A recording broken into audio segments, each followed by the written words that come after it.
Hey, what is up, everybody? This is Stevie Breach coming to you here today. I'm going to be finishing up the Wrestlemania trip Q&A. This is everybody getting ready for Wrestlemania 32 coming up right around the corner. Of course, as everybody knows, travel packages go on sale Tuesday morning. Regular tickets go on sale the first weekend of the upcoming November.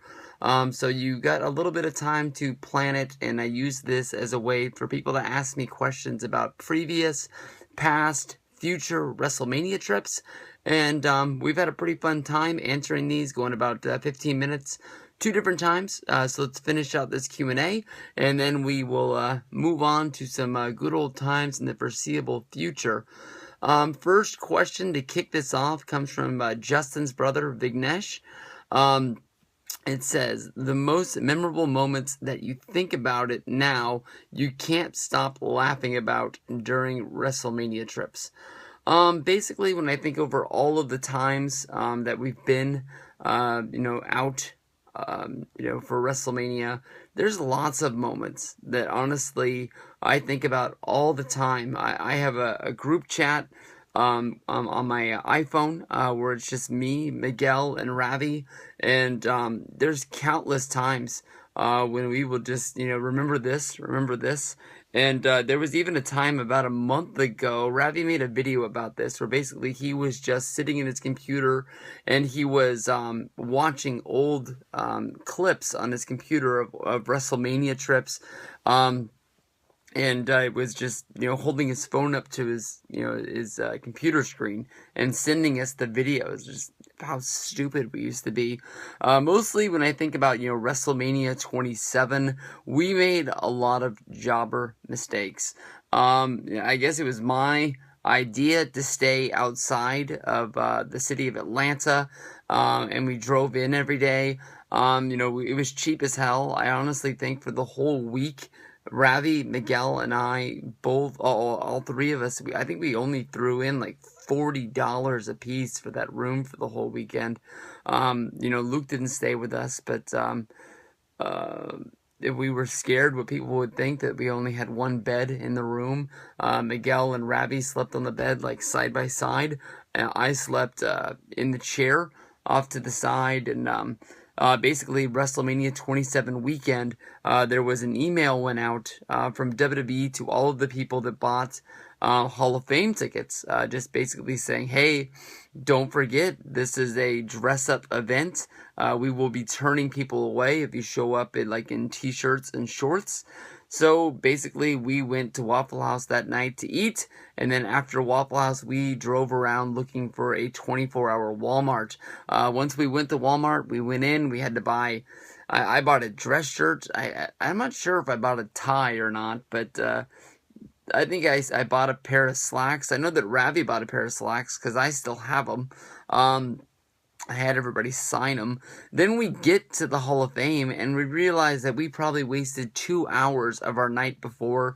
When we got back to the hotel, we looked at the clock. It was like 4:30 in the morning, and we had decided that we were going to be at Access at 6 in the morning to get into the first session or something like that, when we basically just looked at each other, and I think me and Miguel was like, it's only 45 minutes of sleep. I'm just going to stay up. That way I'm going to feel better, because if I go to sleep for 45 minutes and wake up, I'm going to wake up all crabby and pissed off. So me and him ended up watching the Celtics versus Hawks game that CJ was at, and Ravi took a little nap, and then his Razor Ramon theme on his phone woke everybody up. We got ready, and we took off and we started another day.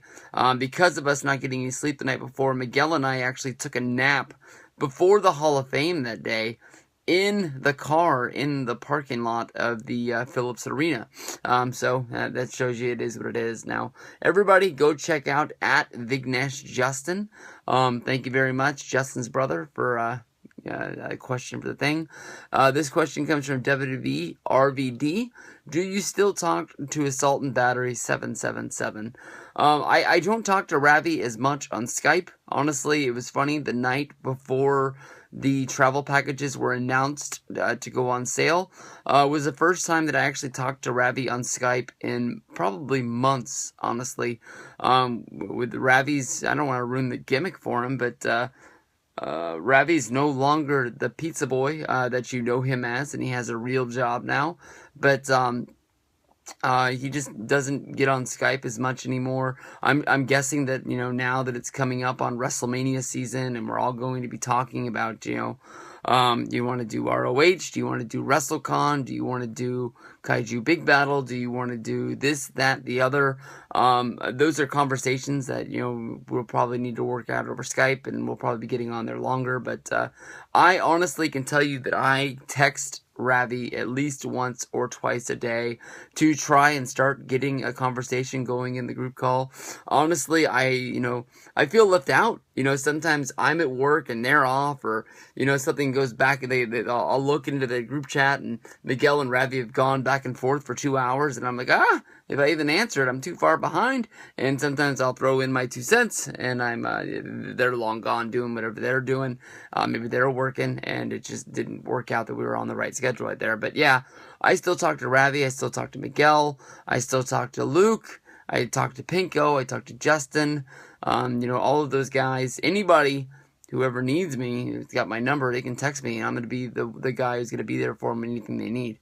Hayden Huffman, what was the funniest WrestleMania trip? I just read that one. No, he just asked the same question. Well, thank you, Hayden Huffman. We'll check out your YouTube channel, I promise. Tyler Kokano, how much spending money do you bring and recommend bringing? Honestly, what's worked for me in the last few years is, because normally I'm the money man, is that I will pay for the room on my credit card, and then everybody who owes me money for the room, that's the money that I will be taking around on the town. Most of the time I come back with money, but if you have about $600 cash, you're going to be alright. But I mean, you're going to need it for, you know, random food, whether if it's street meat or whether if it's a piece of pizza on the run at Access or anything like that. But you're definitely going to need it when you're walking around WrestleCon.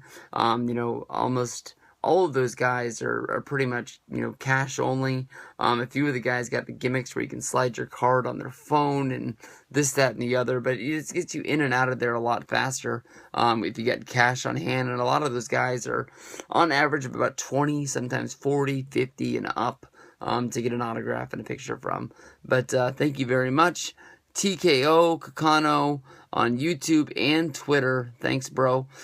This is another question from Ivan. A couple more questions. He says, would you ever consider a WrestleMania if it was held in another country? Honestly, if it was in Canada or Mexico, I could see pulling it off. I'm a little bit lazy, so I mean, it would really have to get my butt to figure out how to get a passport. Definitely, if it's overseas, Japan, Europe, England, I guess that's the same, Ireland, anywhere else that could be having it, I just know. Airfare is just going to kill me, and it's just going to make it where I just don't want to go. Also, if you can picture a future WrestleMania location anywhere you wanted, where would you want it to be and why? I can understand why they wouldn't want to do Vegas, because of all of the other outside distractions. I mean, definitely the story was out there that Vince was trying to keep everybody to not have, you know, wrestling shows or wrestling events in Santa Clara. They did everything they could to try and keep everybody out. They were still able to do it, but I mean, if you go to Vegas, there's going to be random concerts, there's going to be random conventions, there's going to be random comedy shows, this, that, and the other, all over town. You know, there's Britney Spears, I don't think Garth Brooks is there anymore, Cher, everybody. There are these mainstays at different casinos that just pull people in. I understand that they wouldn't want to do that. Minnesota's a little bit of a wild card. If it's there, I'll go, especially if everybody else goes. It's not on my must-see, you know, cities, but Orlando wouldn't be bad. I was kind of excited when I heard that Boston was going to be getting a WrestleMania soon because of the fact that the Boston Brothers are there. The Boston Brothers and the Lorenzos both made videos when they went to Money in the Bank a few years ago in Philly. Philly didn't seem that bad. I know that when I started making videos in WrestleMania 27, I really thought that Wrestlemania would go to Dallas. And so Dallas going there really checks one off. I've said it before. I'll say it once. I've said it again. I'll go to Boise, Idaho, if that's where Wrestlemania is going to be, because to me it honestly doesn't matter anything about you know, what the city has, because what the city's gonna have to me is wrestling, and that's what I go there for. Access, WrestleCon, Hall of Fame, Wrestlemania, Monday Night Raw, you know, this, that, and the other. That's really what it's about, is being there with all of my wrestling friends and people that are just like me. So thank you very much, guys. This concludes part 3 of the Wrestlemania Trip Hall of Fame. If there's anything else you guys need to ask, I get daily questions at Stevie Breach on Twitter. That is the easiest way to get a hold of me. I promise you that as soon as I pick up my phone, I will tweet you back. That's just the way it goes. So peace out, everybody. Throw up the click sign. Peace out.